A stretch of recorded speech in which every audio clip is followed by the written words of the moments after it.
Okie dokie, folks, Black Ops 6 has dropped, and we've got to talk about this weapon balance issue, so... Time we had a chat. As players are getting busy arguing about the game's balance, Call of Duty pros have already agreed to informally ban two of the most overpowered weapons in the game. The problem is that, at least in these early days of the game, assault rifles seem like they might be a bit too good.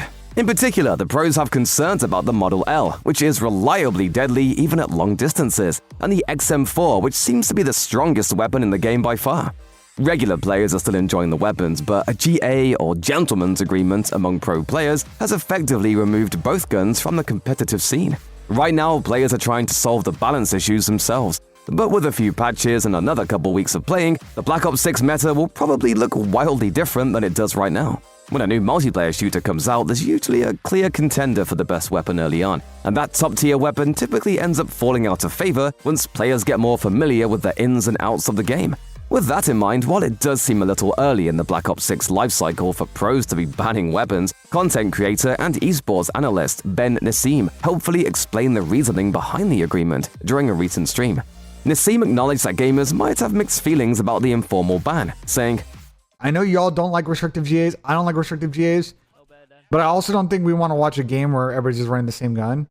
Nassim said that the pros are trying to find viable assault rifle and submachine gun combos to keep the game competitive and entertaining to watch at the same time.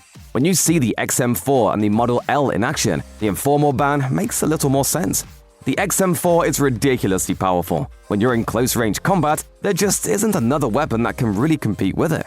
The Model L is really the sleeper champ though. It has a slower time to kill and doesn't aim as quickly as other guns, but it's also scarily accurate, allowing skilled players to reach multi-dozen kill counts with ease. The results are impressive, but the sheer firepower arguably doesn't leave much room for varied or exciting multiplayer action. The pros have banned the XM4 and the Model L for now, but we wouldn't be too surprised to see those guns back in rotation in the near future. Remember, the Black Ops 6 meta is still basically unformed, so we can't really be certain if those two weapons will remain some of the most overpowered guns in all of Call of Duty, or if they're just riding an early wave of popularity before an inevitable patch. The pros have concerns about them, but other players are finding different overpowered weapons to call out.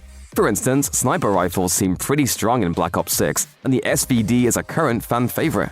Shotguns always dominate in close quarters, and fans think the ASG-89 might be one of the best in the franchise's history. And hey, the pros might still be searching for a viable SMG, but there are already players tearing up the battlefield with the compact 92.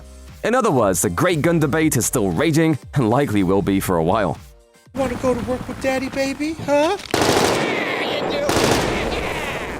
Even after a recent patch, the Call of Duty League doesn't seem to have changed its overall stance on these games' many super-powered weapons.